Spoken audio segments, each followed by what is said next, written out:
Jeu de feuilles sur AutoCAD, bonjour et bienvenue dans ce nouveau tutoriel. Donc vous êtes nombreux à m'avoir posé la question comment fonctionnait le jeu de feuilles, à quoi ça sert, comment on fait, bref.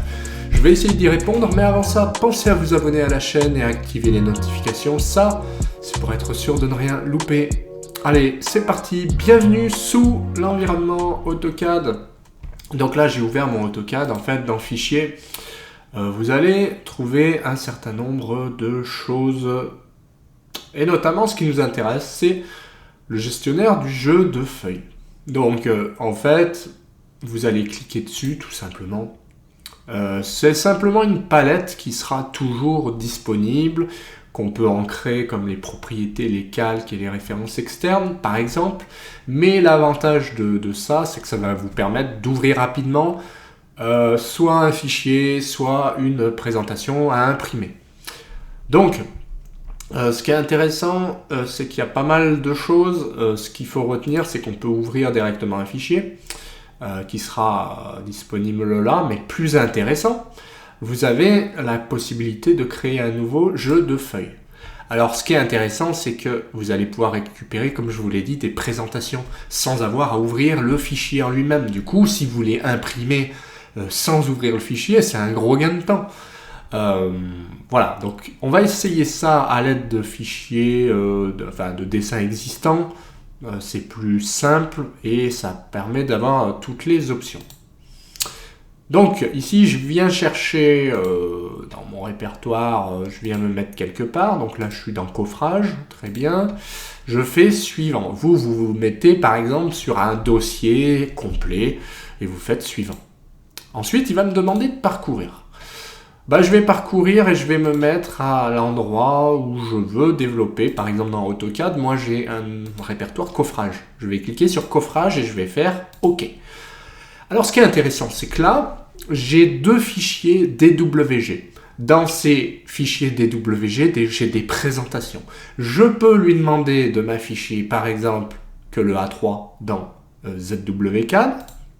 Enfin, bon, ça sera dans AutoCAD, mais j'avais renommé ça ZWCAD.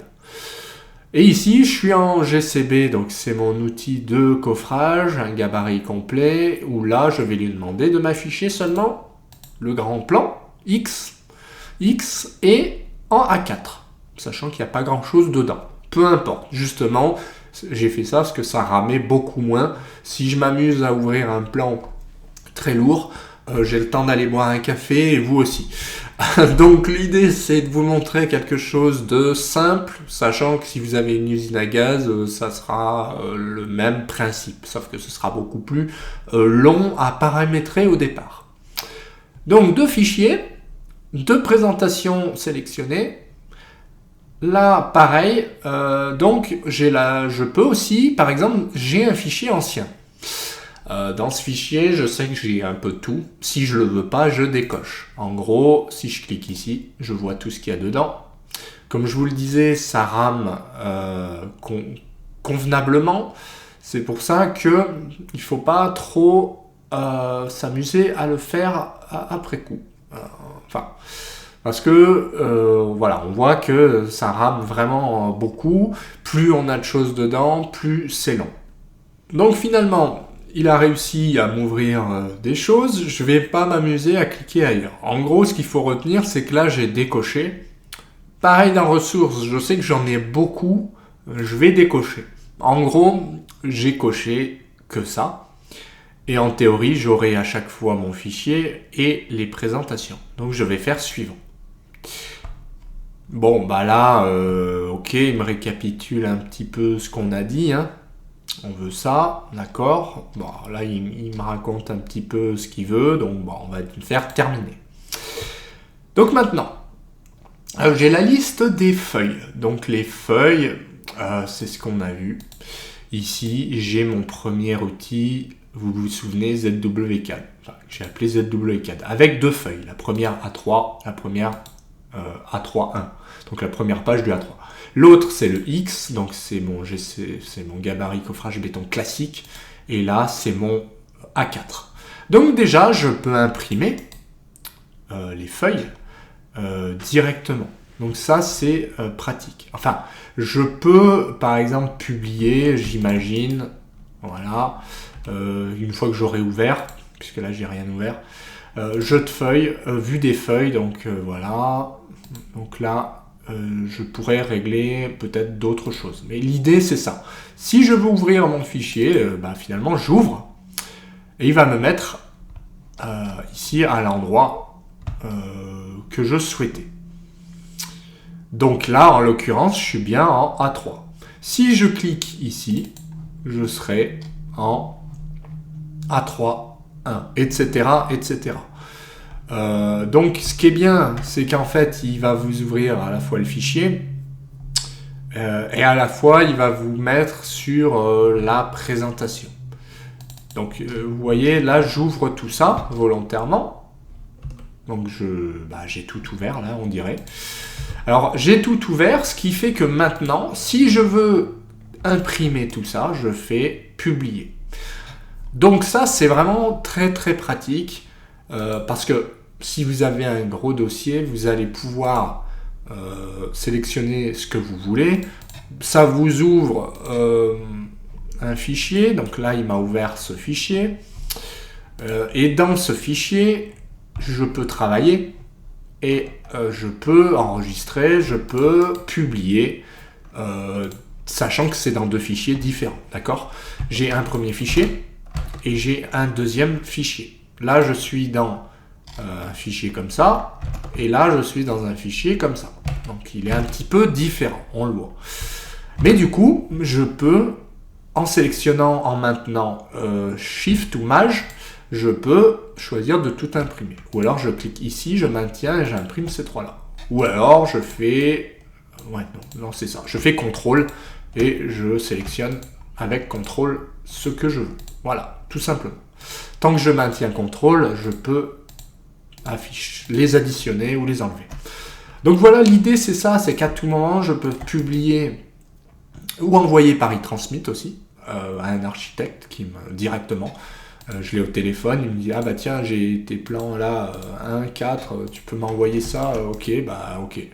E-transmit, ça veut dire qu'il a les... j'ai fait un tuto sur e-transmit, c'est simplement qu'il vous compresse le fichier et il vous met aussi toutes les références externes ou logos, ou etc. Qu'il faut pour que la personne n'ait pas fichier manquant, en gros. Et puis, du coup, ça compresse et ça vous mâche un petit peu le travail. On peut aussi publier directement, donc ça c'est pratique. On peut aussi ouvrir, voilà.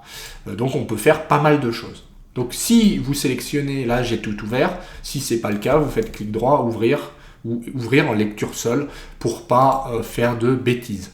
Si par exemple votre collègue est en train de travailler, vous savez qu'il va l'ouvrir, vous faites ouvrir en lecture seule, bon voilà, j'ai déjà ouvert, et comme ça, lui, si c'est le ferraillage qu'il est en train de finir, il le finit. Quand il est fini, il vous le dit. Et vous, à ce moment-là, immédiatement, vous pouvez l'imprimer. Donc, c'est très pratique. Vous pouvez l'imprimer à la volée en même temps que vous travaillez. Vous double-cliquez ici, il vous remet là. Et lui, hop, c'est fini. Vous l'ouvrez, vous l'imprimez ou vous faites comme vous avez l'habitude.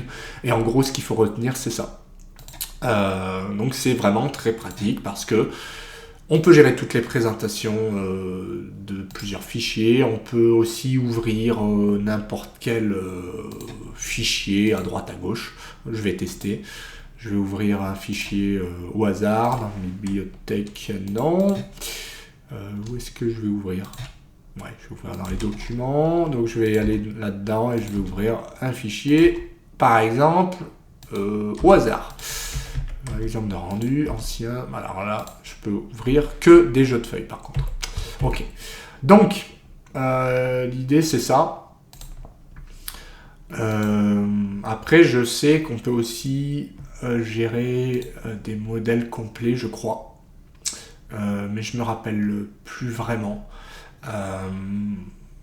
Mais il y a plusieurs utilisations possibles. L'idée c'est vraiment de synthétiser et d'avoir tout au même endroit. Donc une fois de plus, moi je l'utilise jamais Mais vous, si vous utilisez plusieurs, de gros fichiers avec pas mal de présentations dedans, ça peut être judicieux. Moi, je trouve que ça rame pas mal, hein, on l'a vu. Hein. C'est vrai qu'au début, ça mouline, donc forcément, c'est pas forcément évident à utiliser, puisque ça rame beaucoup. Mais ça peut quand même avoir son lot d'avantages quand vous avez, par exemple, un mixte à faire. Je m'explique. Si vous devez imprimer un plan et que dans l'autre plan, vous avez fait, par exemple, la suite du ferraillage et que vous voulez faire tout à la suite, là, en l'occurrence, allez-y, parce que combien de fois on doit imprimer une première fois, imprimer sur l'autre fichier, fusionner les deux PDF, enfin c'est juste pénible. Que là, vous ouvrez vos deux fichiers, vous avez par exemple le ferraillage poutre, ferraillage, vous voulez tout combiner, bah vous faites ce que je vous ai montré, vous prenez vos deux fichiers et bim, vous ouvrez tout, vous imprimez, vous sélectionnez tout, vous faites publier. Donc là, ça doit fonctionner et pour le coup, c'est assez sympa. Effectivement, il faut juste faire attention qu'à la fin de votre carnet, vous avez page temps, le début du carnet des poutres ou autre, il doit avoir le bon numéro, sinon ça sera pas top. Pareil pour les numéros d'affaires, pareil pour tout. Donc, mais bon, à partir de là, ça nous permet quand même de gagner beaucoup de temps. Voilà ce qu'on pouvait dire sur le gestionnaire donc des jeux de feuilles. J'espère que le tuto vous a plu comme d'habitude. Si c'est le cas, pensez à mettre un petit pouce bleu, pensez aussi à vous commenter tout en bas et à donner votre avis, posez vos questions. Attention, pensez à vous abonner à la chaîne et activer les notifications pour ne rien manquer. Sinon, je vous dis à bientôt pour d'autres vidéos. Allez, bye!